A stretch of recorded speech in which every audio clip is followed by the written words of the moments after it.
Salutare tuturor și bine ați revenit la un nou episod. Astăzi ne vom juca stil Brainrot.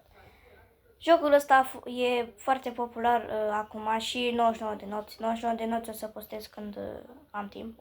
Uitați, deja a venit girafa celestre pentru că e Brainrot. Astăzi ne vom juca stil Brainrot, aproape cel mai popular joc din Roblox. Am zis să mă apuc și eu pentru că toți prietenii mei se joacă, numai eu nu. Și am zis să mă împrumute și pe mine cu câteva chestii pentru un episod. Astea doi bombardieroi i-am prins la update, pentru că se bagă în fiecare săptămână, da, e așa popular.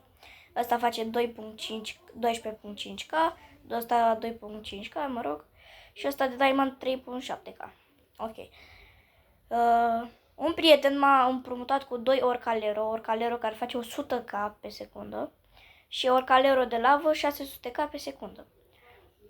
Încă un prieten m-a mai împrumutat cu un Trenostruțo normal care face 150k pe secundă și Trenostruțo Turbo de Candy care face 600 de pe secundă. Ok. Nu știu dacă aveți și voi prieteni așa, pentru că eu i-am spus, bă, vreau și eu să filmez un episod, îmi dați și mie niște brainroturi. Și ei au zis, da, cum să nu. Ok. Mi-au dat aici un cimpanzin spiderini care e secret. Unul Los Crocodilitos de lavă cu bubblegum pe el. Las Vaquitas Saturnitas de gold. Ok, 2 lavaci. La Vaca Saturno Saturnita de blood rod cu sânge pe ea. Și la Vaca Saturno Saturnita de gold. Ok. Mi-a mai dat și un Tigro Ligre Futoni, care prietenul ăla are un bază, o grămadă de chestii foarte mișto, dar mi-era rușine să-i cer că după zice că fără, mă rog. Care face 1 milion pe secundă, cred că e cea mai mare, nu știu. Vedem că mai am un etaj. Am Lastra Aleritas, e tot secretă, 650k pe secundă, e ediția de femeie. Lostra Aleritos, care face 500k pe secundă, e tot secretă și e ediția de băiat. Împreună pot să-i căsătoresc dacă vreau, mă rog. Sus avem, nu vreau să vă arăt mai așa, sus avem un Mateo de gold care face 62.5k pe secundă, e de gold. Și ultima și nu cea din urmă, Grapus Madusi de gold, care i-am cerut la un prieten care are foarte multe secrete în bază, Los Combinación, nu știu cum se numește, Los Combinación bicicletera, nu știu, mă rog așa. Și mi-a dat, i-am zis, bă, îmi dai și mie ceva pentru un episod și da. A zis, ia un Grapus Madusi de gold aici. Și mi-a dat un Grapus Madusi. Bun. Aici am tot așa un Mateo. O să iau de la capăt. Spiderini, Los Crocodilitos, Las Vaquitas, 2 vaci, un Tigro Ligre, 2 Las Taleritas. Cine n-a intrat nimeni.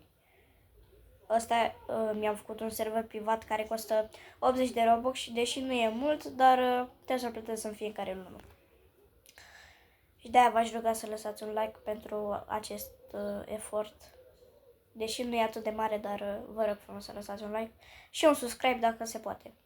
Avem aici un Trenostruțo Turbo, așa, Orcalero și Bombardiro de Diamond și normal. Bun, acum ce vreau să fac? Vreau să vă arăt câte rebirth-uri am.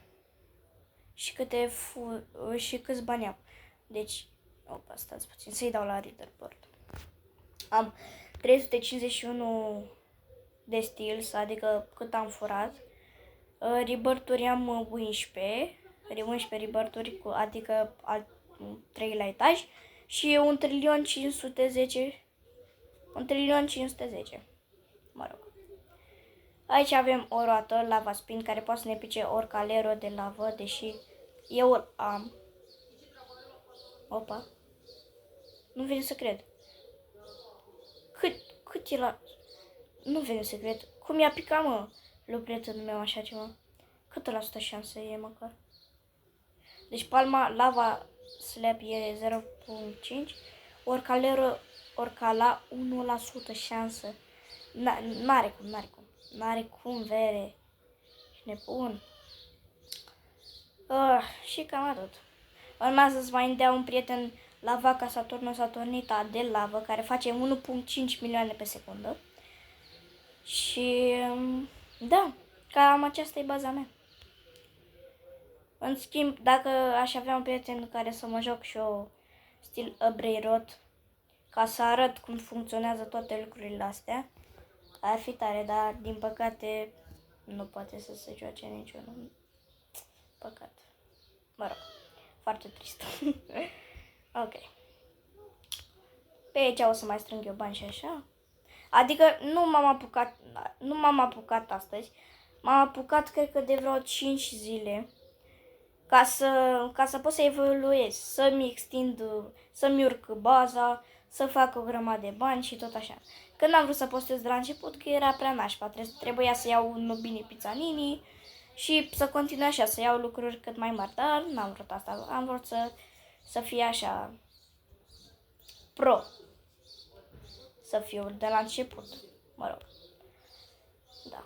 Am cei mai buni prieteni din lume, îi mulțumesc la prietenii mei că mi-au dat toate aceste brainroturi și oricum îi le voi da înapoi.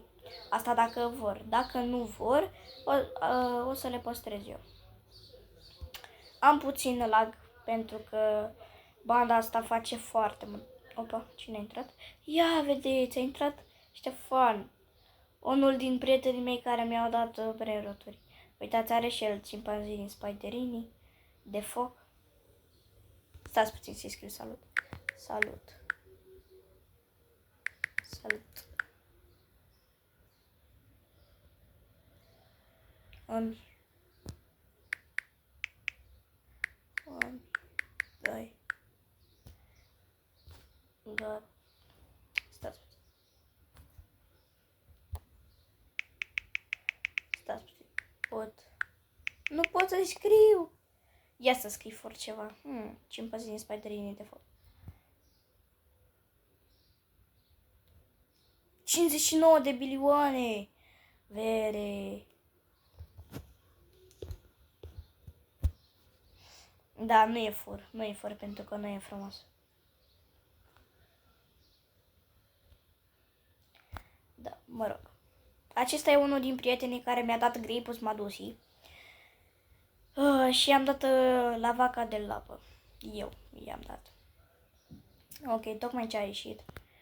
Pentru că, stau 2 minute și după ies, pentru că jocul ăsta e plictisitor. Trebuie să aștepți să spice ceva, uite, flora de diamant, lirililarila și așa. Nu sunt eu prea fan cu ăsta, Brazilian Spider. Dar, am mă cam bâlbâi. Nu știu de ce. Am puține emoții pentru că n-am mai filmat de mult și n-am mai postat pe canal pentru că nu mai prinde, fraților. Deci nu mai prinde. Dar aș vrea să facem 50 de abonați, să pot să fac și o live, să facem trade-uri toți, să fie așa distractiv. Să intrați toți pe serverul meu, Dacă vreți să mă adăugați la friend request, mă cheamă așa. 1 Andrei cu A mare, bară jos România cu R mare. Pentru că Andrei e din România. Asta face destul de mult. Ok. O să mai stăm puțin și după închei și eu video-ul ăsta pentru că n-am ce să fac, doar trebuie să aștept să pice ceva tare. Da. Mi-am băgat și un hack, dar nu știu dacă merge. Să vedem. Stați puțin. Nu merge să apăs pe slash. Mă rog, dacă apăsam pe slash și scriam /console, acolo vedeam tot. Dar nu.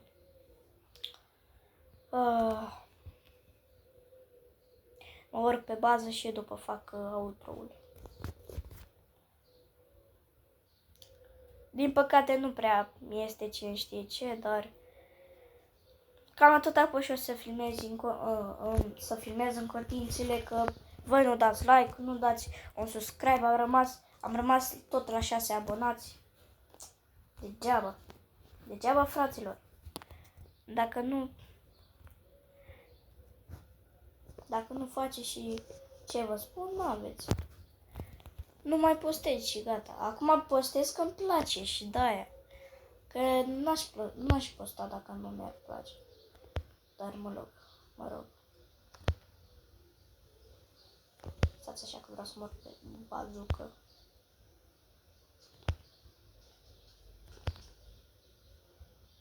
Bun. Cam atâta. Opa, stați puțin. Cam atât a fost și cu acest episod. Ne vom revedea data viitoare cu un alt episod. Dacă se strâng 5 like-uri vom face... Nu. Dacă se strâng măcar 10 vizionări o să fac și eu al doilea videoclip cu Silver Brainrot. Sau scrieți în comentarii ce joc să mai încerc. Ceau, ceau.